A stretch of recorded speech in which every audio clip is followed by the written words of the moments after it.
আসসালামু আলাইকুম, আশা করি আপনারা সকলেই ভালো আছেন। আজকে দেখাবো একটি বাজেট গেমিং মনিটর।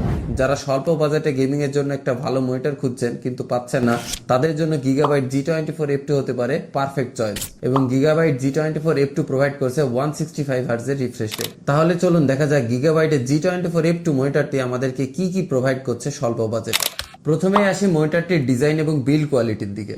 এই মনিটরটি 24 ইঞ্চি স্ক্রিন সাইজের এবং এর ডিজাইনটি একদম মিনিমাল এবং স্টাইলিশ। বেজেলগুলো বেশ পাতলা, ফলে মাল্টি মনিটর সেটআপের জন্য একদম পারফেক্ট।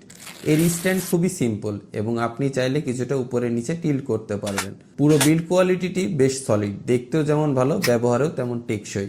এবার আসি এর ডিসপ্লে পারফরমেন্সে। গিগাবাইট বলছে তাদের G24F2 তে ব্যবহার করা হয়েছে full HD super speed IPS panel. Super speed IPS panel বলতে লো রেসপন্স টাইম, মানে মনিটরটিতে 1 মিলি সেকেন্ডের রেসপন্স টাইম ব্যবহার করা হয়েছে। 100% sRGB এবং brightness 385 nits on normal mode, যেটা অফিস কিংবা বাসায় ব্যবহার করার জন্য যথেষ্ট। আইপিএস প্যানেলের জন্য এর কালার অ্যাকুরেন্সি খুবই ভালো এবং ওয়াইড ভিউ অ্যাঙ্গেল যথেষ্ট পরিমাণে ভালো। সবচেয়ে বড় কথা, এই মনিটরটিতে রিফ্রেশ রেট হচ্ছে 165 হার্টজ। গেম খেলুন বা ভিডিও এডিটিং করুন, সবকিছু একদম স্মুথ। মনিটরটি এইচডিআরও সাপোর্ট করে, তবে সেটা শুধুমাত্র ডিপি কেবল দিয়ে। আপনার কাছে যদি একটি ল্যাপটপ থাকে তাহলে আপনি খুব সহজেই ল্যাপটপে সাথে কেবল অ্যাটাচ করে মনিটরে এইচডিআর আউটপুট নিতে পারবেন এবং এইচডিআর এর মজা উপভোগ করতে পারবেন। গেমারদের জন্য মনিটরটি বিশেষভাবে কিন্তু অপটিমাইজ।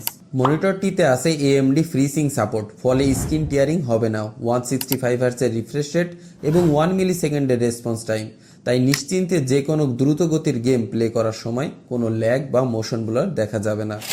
বিশেষ করে স্পোর্টস গেম যেমন PUBG, call of duty, GTA 5 ইত্যাদিতে মনিটরটি কিন্তু ফ্লুইড এবং স্মুথ পারফরমেন্স দিতে সক্ষম। পাশাপাশি মনিটরটিতে থাকছে গেম মোড, যেখানে পাবেন black equaliser, crosshair overlay এবং অন্যান্য গেমিং ফিচারও থাকছে, যা গেম প্লেতে দেবে extra enjoyment. Ports and connectivity. এই মনিটরে আপনি পাবেন দুটি এইচডিএমআই পোর্ট, একটি ডিসপ্লে পোর্ট এবং একটি হেডফোন আউটপুট, মানে আপনি চাইলে একাধিক ডিভাইস একসাথে কানেক্ট করে রাখতে পারবেন। টাইপ এ পোর্ট থাকায় পিসি, কনসোল বা ল্যাপটপ সকল পোর্টই অনায়াসে সাপোর্ট করবে। মনিটরটি নর্মালি 165 হার্টজ রান করে, তবে আপনি যদি মনিটরটিকে ওভারক্লকিং করেন সেক্ষেত্রে কিন্তু আপনি মনিটরটিকে 180 হার্টজ পর্যন্ত নিয়ে যেতে পারবেন। তো এটা কিন্তু একটা দারুণ ফিচার, বা যারা গেমাররা রয়েছেন তাদের জন্য হতে পারে বোনাস পয়েন্ট।